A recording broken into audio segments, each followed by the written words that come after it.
Hey, what's up, guys? Welcome back. Raining again, and stuck it wise.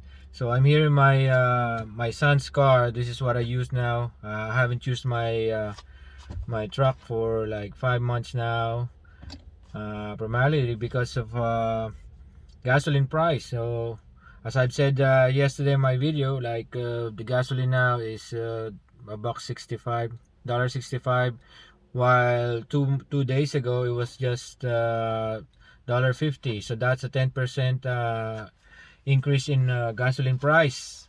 You know, and so I just found out that my video yesterday wasn't as spot on. Like my thoughts are all over the place, and so I want to recap on that subject that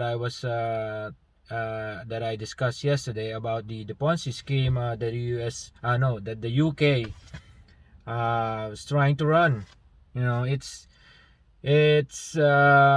So first of all, we have to understand what the Ponzi scheme is. So a Ponzi scheme is there's a master who runs the scheme, and then every time he has to there is potential investors that he would entice to for a big return on the investment. So on each level, so it's also called a pyramid scheme, because on each level, the investors have to recruit another set of investors and then promise them high return so that they would invest into the scheme, and then it goes on, and then more and more people have to be recruited for the scheme to go on, until such time when there's no more investors to lure in, and the whole scheme collapses.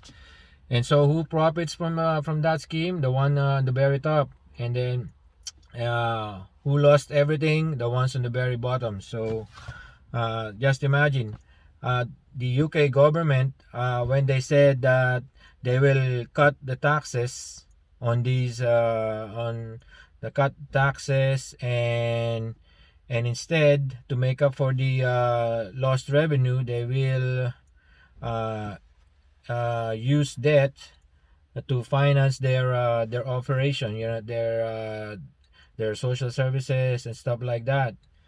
So it kind of get iffy on but come to think of it, it's the UK government are kind enough and so sweet that they would telegraph their what they're gonna do. Like, okay, we're gonna screw you anyway, so we might as well tell you beforehand, and no foul, no harm done, and we can go on. So that's what happened, and the bond investors smell the fish. It's a rotten fish in there, and the bond sell-off took off. Route is still on, and just imagine, if you don't have the taxes, which is your primary source of revenue. If you don't have the taxes and you just issue debts, how are you gonna pay the yearly interest on that debts? So if I'm the investor, you know how would I get paid a year after from when I gave them my cash? So I would think that, the next year they'll have to issue more debt to cover the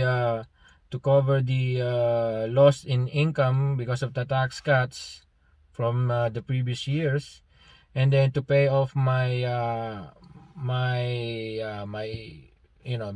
interest on the money that they owe me. And so the next year from that on, they'll have to issue more, much bigger debt. It's like a debt snowball, like the Ponzi scheme, a classic Ponzi scheme. I hope you understand how it goes, because a lot of people still fall for this scheme without even knowing it, especially when the governments are the ones doing it, right? And and just so you know, it's not only happening in the US and in UK. It's happening all over the world. That is what they're doing, the central banks. So what did the central bank did when there was a sell-off on their bonds? The sell-off. Okay, let's go burr on our printing press and let's buy all these debts. The central banks are now the holders. When the central banks, who doesn't have any other business but to set the guidelines and to print this fiat currency. What do you think they're gonna do? They're just gonna print it out. But then they don't do it physically. Like the paper money.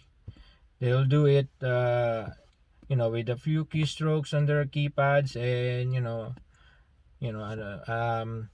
know, digits appear on the investors. Magically appears on their balance sheets. So that's how they do it. The reason why I'm telling you now is because, as I've said, a lot of people still fall for this Ponzi scheme, without even knowing it, until it's too late, when they're all in into that scheme. Most especially when the governments are the ones setting it. So, well, but you can understand the trouble brewing ahead, because of this sell-off, and the UK pound, their currency has taken a hit too, and you can just imagine. So I just thought that I set the record straight, because yesterday it wasn't really that straight enough, and I was drifting from side to side. So I hope I get the message straight to you, and don't forget to subscribe. I'll see you on my next video. Have a good day.